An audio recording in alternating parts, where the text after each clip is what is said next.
Thank you. Hello. May I say something to a couple of the questions raised? Lieutenant Colonel Larry Smith, I've been the defense attaché from the U.S. Embassy here since June of 2008. Regarding the various versions of events that came out in the final hours and days of the conflict, from what I was privileged to hear and to see,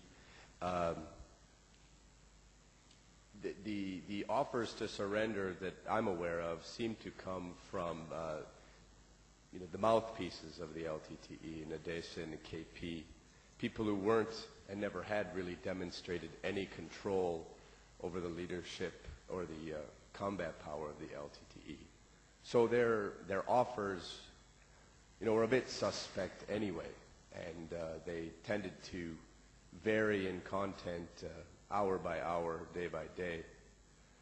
I think we need to examine the credibility of those offers before we leap to conclusions that such offers were in fact real. And I think the same is true for the version of events. It's not so uncommon in combat operations in the fog of war, as we all get our reports second, third, and fourth hand from various commanders at various levels, that the stories don't seem to all quite match up.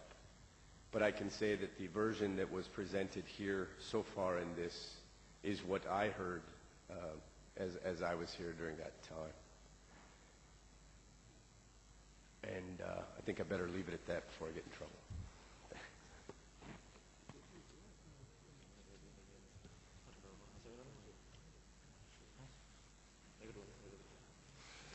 Okay, General Mehta, sir, thank you very much for your questions. You said there are two small questions and a large questions and the third question. And of course, the third large question has also had a small portion and not a very big portion at the second part. The first portion of regarding LTT leadership being inside a vehicle and getting killed, that was transpired due to on the 17th when LTT tried to break in the 53rd Division's line and came in. There was a little bit of speculations over the communication of LTT that the leadership had gone inside a vehicle and the leader himself, the intelligence leader, and another LTT cadre is inside a vehicle. And that was the reason that his name was transpired, because that vehicle got caught to a mine and it was exploded. And that is how it was burning, and it was talking about that name. And the following day, when the body was found, the story went the other way, in the sense his body was found. That is the first part of the question. And the second part, as you very well told about this, and you this question is a question in the judicial system in Sri Lanka. And I think we as a disciplined force and also citizen of Sri Lanka, we are not supposed to talk about what is on a judicial proceeding at the moment.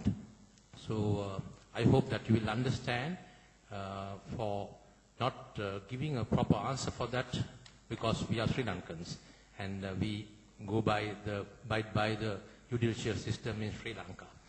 So I know that,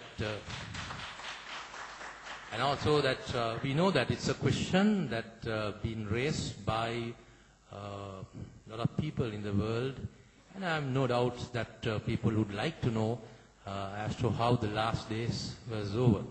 I hope that the judicial system will very soon give the answer to this question. I hope I answered, sir.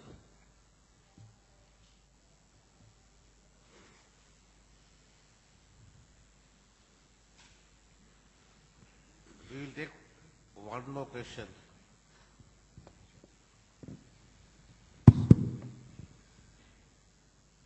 Good morning.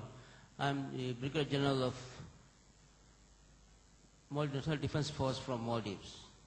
First of all, we would like to congratulate and thank the Sri Lankan government and the people for the successful liberation of their country from the ruthless actions of LTTE.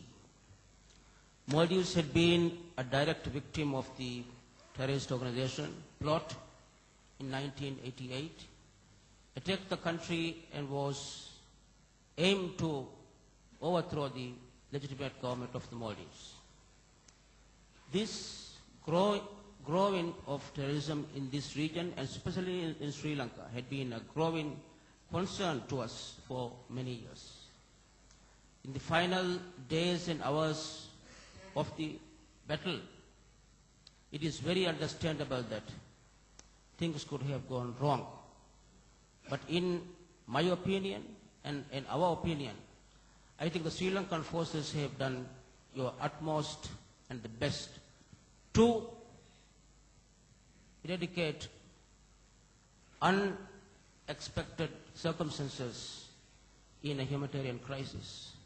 And it is well known that over 300,000 people had been in the situation created by their own leadership of LTTE. So, therefore, I think the experience that we are sharing with you today is utmost important for the militaries in the region, and I think it's a lesson to learn for all of us. The Maldives had always been a contributor at our level to this campaign. We have sunk one of the LTTE trawlers in the middle of the Maldives, passing through the 1.5-degree channel in 2007 May, and without any hesitation by the government of Maldives, took the decision to destroy it and to have full access to investigate and interrogate the occupants of that trawler. So I think, and we are dead sure that Sri Lanka has a huge success and a victory over the most ruthless terrorist organization in the world. Thank you.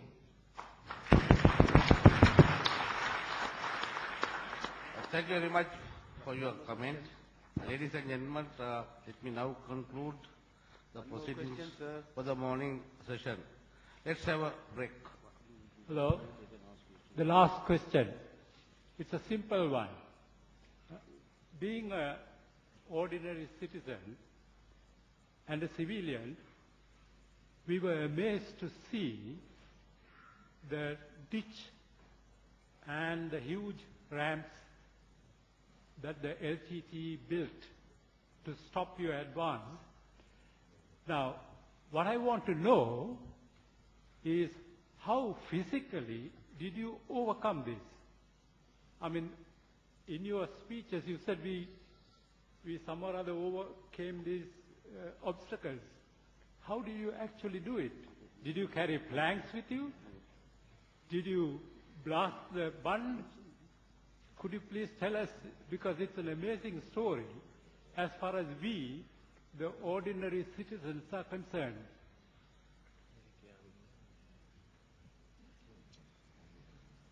Well,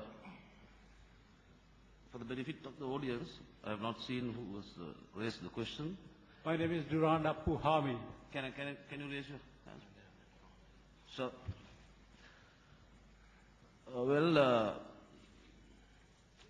our design was such that we have maintained a very large, frontage, even though they were expecting us to walking large formation with broad frontages. We were in one axis or maybe from one approach. We kept the entire frontage moving up, moving ahead. I'm using the terms, not the military terms, for the benefit of all our friends here. We were like probing forward. We never given them a chance for the LTT to reorganize. We kept on rolling over them. they didn't, although they had the,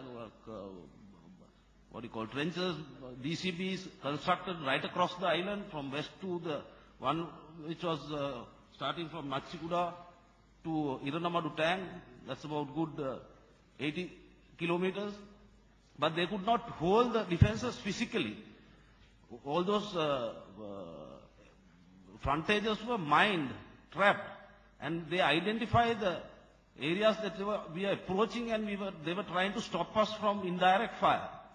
So with the skillful use of these small teams, managed to create ruptures and to make a pass through, and we go to the rear of them and take them from the rear. That is what our special forces were engaged with.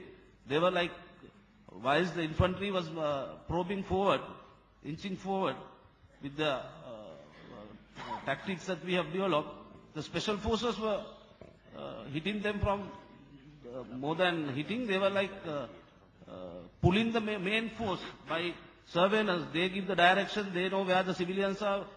Therefore, we restrict the movements towards the civilians. We always kept a barrier of about 20 kilometers from civilians. We ensured that we will not approach towards civilians. So thereby we have created ruptures, and we go and sit behind the bund, and then from there we extend towards the directions, or right or left or west or east. Is that good enough, or am I to do a lecture here? Thank you very much. No.